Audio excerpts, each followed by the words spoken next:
everyone, it's Nisha. Welcome to Real Talk. So today we are going to be talking about my journey to my better, healthier self. As you know, I have started to exercise regularly about a year ago. And you probably also know that I absolutely hated exercise, and I think that's the case with most of us. So let me give you a quick story. I used to be quite active till I was about 14. So I did sport at school, obviously, but I also play badminton for my school team. I played volleyball for my school team. I did long jump, and I think I did some sprint as well in some competitions. I can't say that I even enjoyed it then. It was something that you had to do, and I was quite good at those activities, so I was chosen to do them. I hated it so much that when I then went into my I don't know what's the equivalent. Anyway, my next school when I was 15, I I had someone that had a friend that was a doctor that has written me false certificate saying that I had heart problems and I could not do exercise at school. I know, terrible, but from then on I never exercised. But obviously when I was 15, our lives were completely different. We were in general more active. I didn't drive a car. I would take a bus or walk. We didn't have computers, so we didn't just sit like now, and everything was more difficult. There was no online shopping, so if you wanted to go shopping you had to go out. So we were all naturally more active then. So what made me do it? And I tell you one thing that is most important when you're thinking of starting exercising is forget I'm doing it to lose weight. That is the worst thing you can do. One, that's not true unless you run 5 miles every day. You're not going to lose weight just purely by exercising. And two, you're not going to stick with it because you're not going to get the results. So I, in my adult life, have joined gyms 3 times, I would say, and I would get all excited and go every day for a week, and that would be it. I never went again. And all this was because I was thinking I want to lose weight. So I go every day, work out anyhow, and after a week I couldn't see any results, and I thought it's not worth it, and I stopped going. So remember, if you want to lose weight, exercise only contributes 20% to it. The other 80% is what you eat and your diet. So forget thinking about I'm going to start working out to lose weight. I just don't think anybody sticks with exercise if that's the only reason they're doing it. So why did I start doing it? It was for health. So I've decided, I'm in my 40s and I get backache, I get neck ache, I had all these different pains.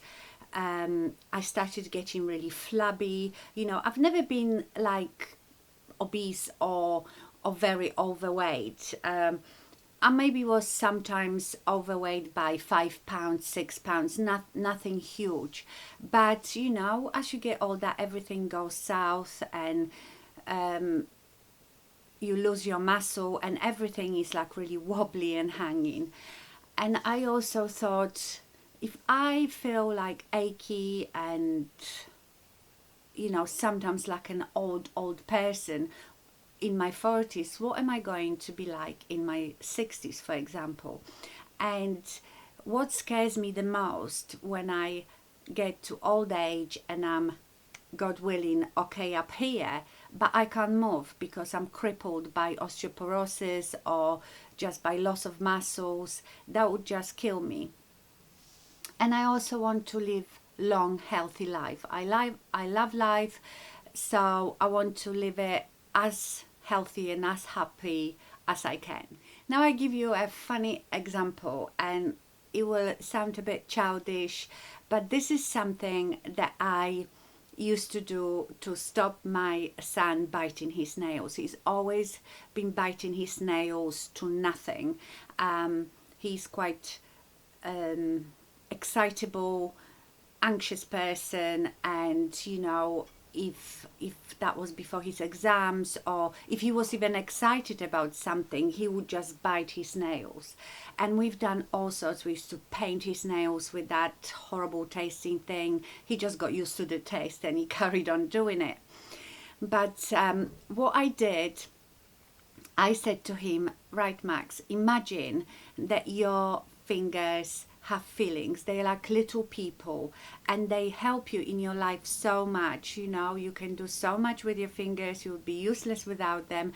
And imagine when you're biting them, they are crying and saying, why are you doing it to me? That really hurts. And that stopped him biting his nails. So every time he went to bite his nail, he was thinking, oh, my nails are really upset and my fingers are crying that I'm hurting them. And that's how then I applied my own silly, childish theory to myself, to my heart. So I started thinking, imagine your heart. You've just got one heart that never stops, and it keeps you alive, and you're abusing it by not exercising, by eating badly, and it's still trying to go on. It could be enlarged, it's not working efficiently, but it's still trying and beating every single second to keep you alive. And that's how I started thinking about it, thinking, oh my God, what am I doing to you? You're so good to me, you're keeping me alive. Because of you, I'm enjoying this life, and I'm being so nasty and horrible to you. So I know it sounds a bit childish, but try to think like this. Have empathy for your heart and for your internal organs. Treat them as separate little human beings, and see how you feel about it. So yeah, imagine your heart crying and thinking, oh my God, I can't do it any longer. It's so hard, but I have to keep her or him alive, and he just soldiers on. I found that really, really helped me. And made me feel sorry for my organs, basically. So how did I start? What I've just said, with all of that, I've decided I have to do something. But I knew if I joined the gym, I just won't go.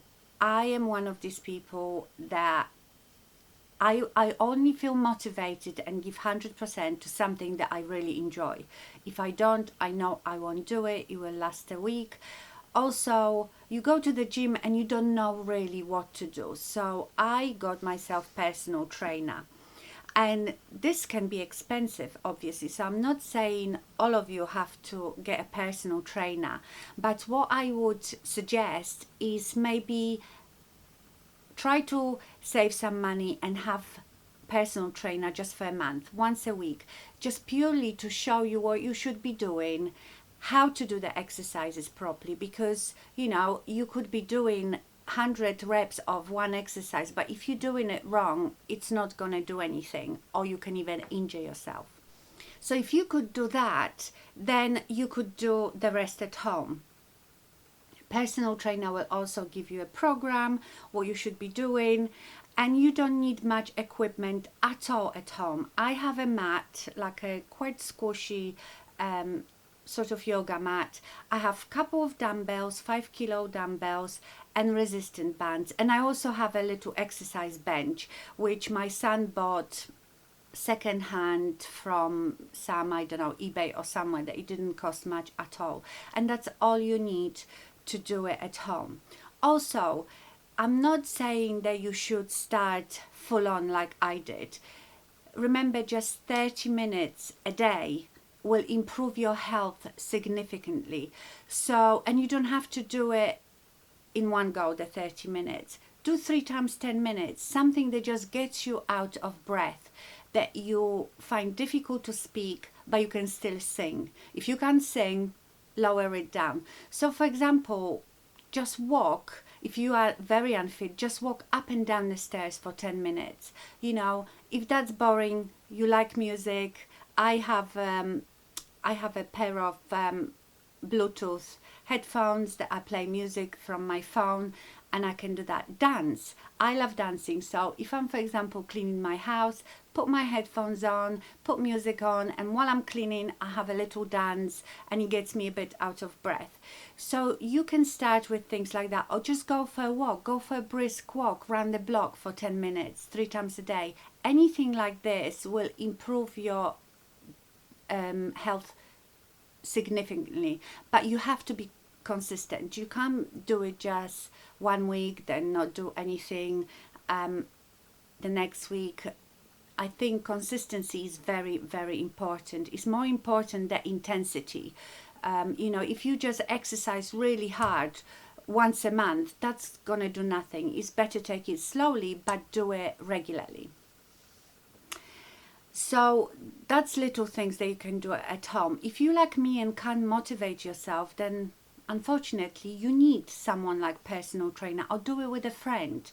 I mean, I need someone to stand over me with a whip, you know, because even when sometimes if my personal trainer is on holiday and I can't have session with him, or I go on holiday for 2 weeks, I can't have sessions with him, I still will do the 2 sessions at home, or when I went on holiday there was a gym and I did it there. But believe me, I don't push myself as hard as he does it. But I'm still doing it. I'm still getting out of breath, and I'm still keeping the exercise consistent. Another advice I would give you, stop weighing yourself. Weighing is the worst thing. It gets you more stressed, and when you're stressed, you produce more cortisol, which is the stress hormone, which actually stops you losing weight. Don't weigh yourself, because you can weigh differently, you know, at different points in a day. Also depends where you're weighing yourself. Or I don't even believe these scales, you know, they are all different. If you start exercising, better thing is to measure yourself, measure your waist, your hips, your thighs, and that way you can track your progress. Because when you start exercising, you will start losing fat and build muscle. So your weight might not change, but you will still look much better and leaner. Now this thing, muscle weighs more than fat, is a myth. Obviously, if something weighs a pound, the other thing, a pound of the other thing is exactly the same. Pound is a pound. So muscle weighs the same. Pound of muscle is the same as pound of fat. It's just the muscle is denser and it makes you look better. And also when you build your muscles need feeding, therefore you burn more calories. I just want to say, I should have said that at the beginning, I'm not a professional, I'm not a dietitian, I'm not a personal trainer. I'm just saying what I've learned and my experience. And of course, before taking up any exercise, you should consult your doctor. And you know how people say that, some people say, oh, I'm addicted to exercise. And I used to think, that can't be real. How can you get addicted to something you hate? How can you enjoy it? But that is because I've never done it for long enough to enjoy it. Now I really look forward to my sessions. At the beginning, I remember sitting in the car, driving there thinking, oh my God, I'm hating it. But, you know, I stuck with it and now I really enjoy it. Saying that, I'm still not very keen on doing it by myself at home, for example. I don't mind going for a walk, but do actual workout is like, I think it's because at home you always think you can be doing better things, you know, washing, ironing or cleaning or whatever. So I would say the motivation is probably the biggest obstacle. But once you start, and I would say you probably will start, that's another thing, the effects are not immediate, so that usually puts you off. Like I said before, I would go for a week every day and I couldn't see any difference. I thought it's pointless. It takes probably, you probably will start seeing difference in your body after about 4 months. And that's my experience by doing proper workout twice a week. I would love to do it more often, but you know, it gets quite expensive. Okay, so I've made some notes, and I just give you like the benefits of exercise. So it makes you feel better, you have more energy, and it can add years to your life. It prevents high blood pressure. No matter what your weight is, when you start exercising, exercise boosts your HDL cholesterol, the good cholesterol, and lowers the bad cholesterol, which then keeps your blood flowing smoothly, and that decreases any risk of cardiovascular diseases. So that is like number one. Also prevents diabetes. You know, even when you at stage 2 diabetes, they tell you after each meal to go for a quick walk, and that immediately lowers your sugar levels. Now, this is very important. So weight bearing exercises, any exercises that you use extra weight with, and they don't have to be, you know, you don't have to start lifting God knows how many pounds. Whatever you can lift. Weight bearing exercises build your bones. So you know, as we get older, we start getting osteoporosis, the bones are shrinking, and you know, like old people are very prone to broken hips and all that, falls. Weight bearing exercises build your bones, so this is so important. You know, forget running for miles, do some weight bearing exercises. They're really good for your bones. Exercise improves your mood. So for someone like me that suffers with depression, it's amazing. Physical activity, even just 30 minutes of brisk walk, stimulates various brain chemicals, which in turn make you feel more happy and relaxed. And also, when you carry on with exercising, your body starts changing, you look better, you feel better about yourself, you improve your self-esteem, and that makes you feel happier as well. Exercise boosts your energy. I know it sounds, because when you're exercising you're so out of breath that you think, oh, I'm so knackered, how does that improve my energy? But I find after exercise I have lots of energy, because when you exercise your oxygen circulates much better around your body, and now oxygen delivers all the nutrients to all the cells and tissues, and when your lung and heart work better, you have more energy. Remember, heart is a muscle, you have to exercise it. Of course, exercise promotes better sleep. You know, the more energy you use, the more tired you feel, and you sleep better. And of course, I put that one as last. I mean, in a lot of articles, when you read about benefits of exercise, the weight loss comes as first, and I've decided to use it as last, because like I mentioned at the beginning, that should be your last objective, losing weight. To me, this is like bonus. If I lose some weight, great, but I want to be healthy. And I will tell you, in a year of exercising, I haven't lost that much weight. Like I said, I weigh myself, I don't know, maybe every 6 months. And I think maybe in a year I lost some weight, but I look much slimmer, toned, and my clothes fit totally differently on me. Another thing is, I love how strong I am. I now lift 50 kilos. I don't know how much that is in pounds, but I lift 50 kilos, and I feel so badass when I'm doing it on my weight days, because one day I do conditioning, which is more of an aerobic type of thing, that, you know, to get you really out of breath, that's conditioning. And on the second day in a week I do more weights to build muscle, and I feel so badass when I'm lifting stuff, and I feel strong. And also I love seeing the muscles, like my quads, you know, your thighs. I love looking at them when I tense them. I've got some quads now. I've never seen that on my body before. You know how I'm always talking about my flat pancake ass. I've got quite wide hips and like such a flat bum. I was like straight. I can see now nice shape in my bum. You know, I've got some shape to it. It's not just hanging flat pancake. So yeah, I'm loving it. I'm loving seeing the changes in my body. And obviously I feel better health-wise. I don't get out of breath really quickly. I used to get out of breath just walking up the stairs, you know. So think what state my heart and my lungs were in.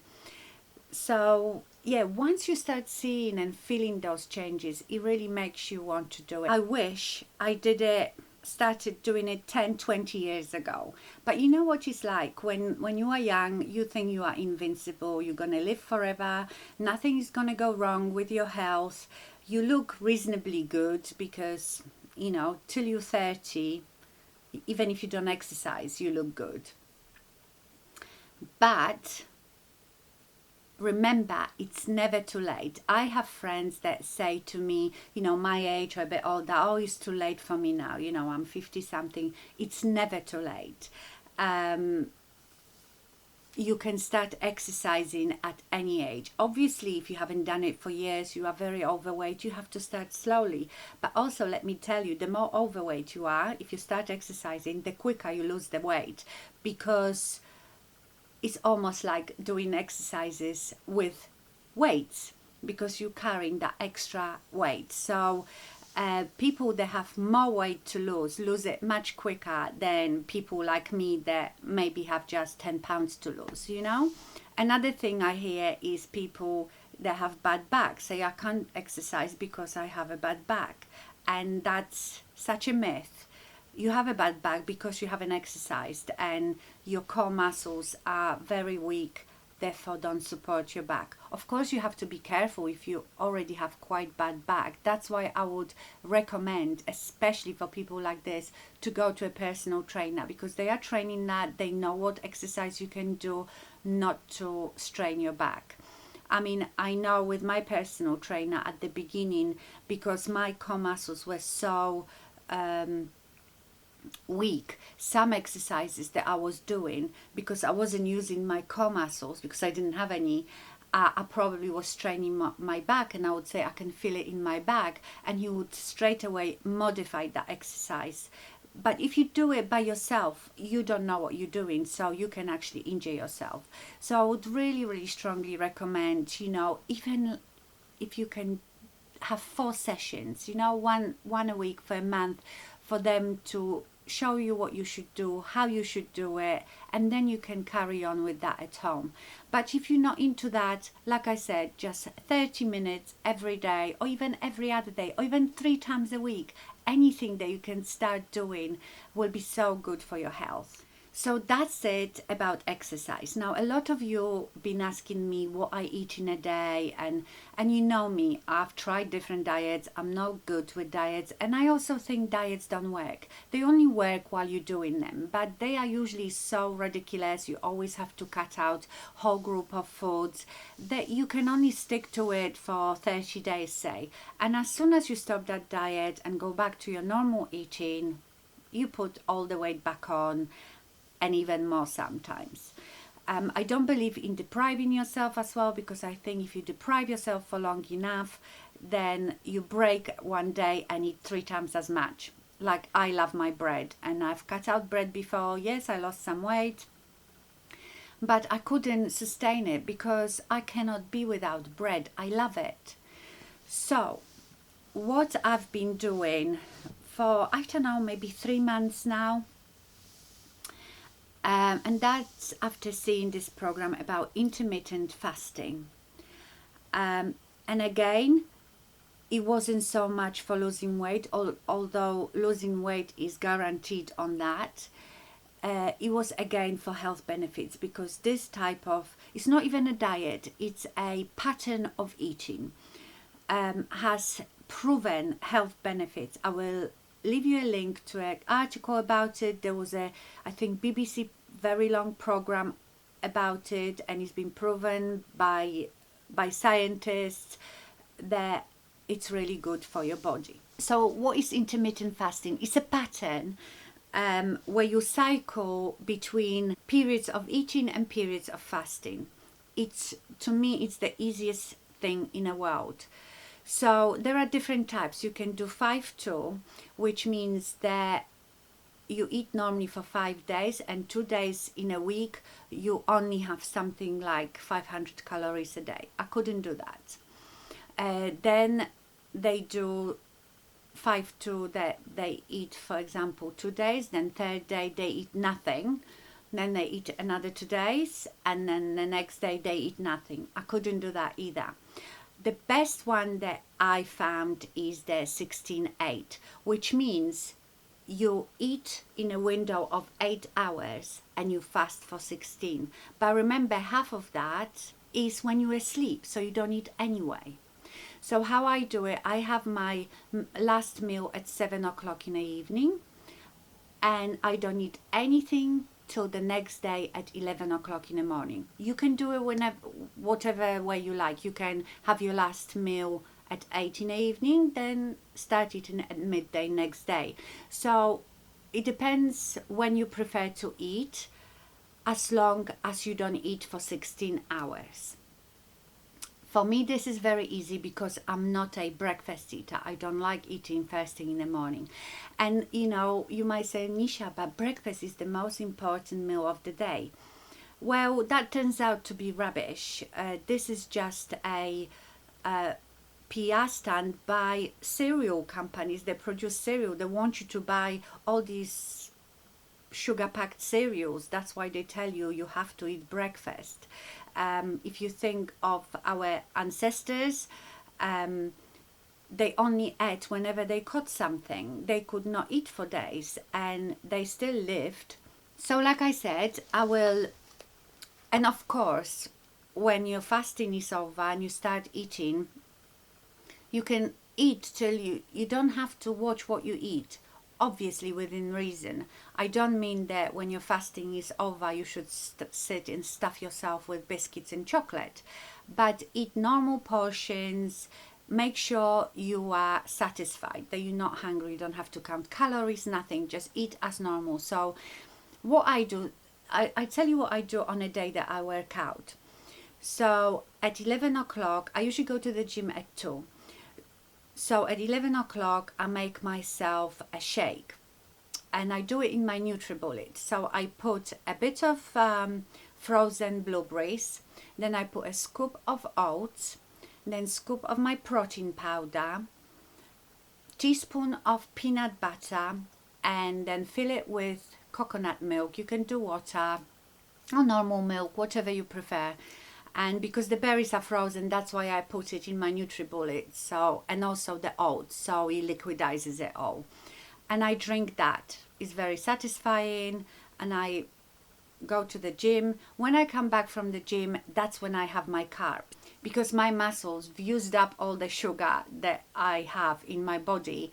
I can then eat, you know, a lot of carbs. So I will have sandwich or 2 sandwiches, you know, I have my bread then. And then for dinner, I eat just a normal dinner. And I think because you have such a short window, you don't eat all day long, you can't eat that much. Because if I eat at 2:30, then I can't really fit loads of food till 7 o'clock again. So I have that after my gym, and then I have normal dinner. But you have to remember that after your feeding period, the cutting off point, which for me is 7 o'clock, I sometimes go to 8, but that just means the next day I have to start eating at 12. You can't have nothing after that. No glass of wine, no little snack, nothing. So like I said, I will leave you the link to a few articles about and benefits of intermittent fasting, but I just written a few here. So these were evidence-based health benefits of intermittent fasting. Intermittent fasting changes function of cells, genes and hormones. So when you do intermittent fasting, your insulin levels drop significantly, which leads to fat burning. Also increases human growth hormone, and that was the biggest thing. Is the hormone that keeps you living longer. It burns fat, it makes you gain muscles, It also, intermittent fasting facilitates cellular repair. So when you're not eating, you know, like they always say, oh, at night your skin and everything repairs, but your body has 16 hours to just work on repairing itself instead of digesting food constantly. It also changes your gene expression. So when you intermittent fast, there are changes that appear in several genes and molecules related to longevity and protection against disease. And that's just a few. I see if I can find also link to the program where you can watch when scientists research it all. And it's honestly fact-based. It's not some, some latest diet, because this is not a diet, it's just pattern of eating. You eat everything you want. Now, I don't do it, I am not very strict with it. I can be strict for a week, and sometimes I finished my eating at 7, but then an hour later I fancy a glass of wine, so I have a glass of wine. But I still think I'm getting the health benefits. Yeah, maybe I'm not losing the weight as quickly as I could if I stuck really well to it. But that does not bother me. Again, like I said, all this I'm doing is more for my healthier, longer life than losing weight. I used to be obsessed with being skinny. Now I'm not. Okay, I think this video will be very long, but that's my journey and how I started this journey to my healthier, better self. And I can only tell you that I can see benefits. There is no negatives to it. I feel great. And I'm going to continue doing it for as long as I can. So I hope this was quite interesting for you and helpful. So thank you so much for watching, and stay fabulous and get moving. Bye.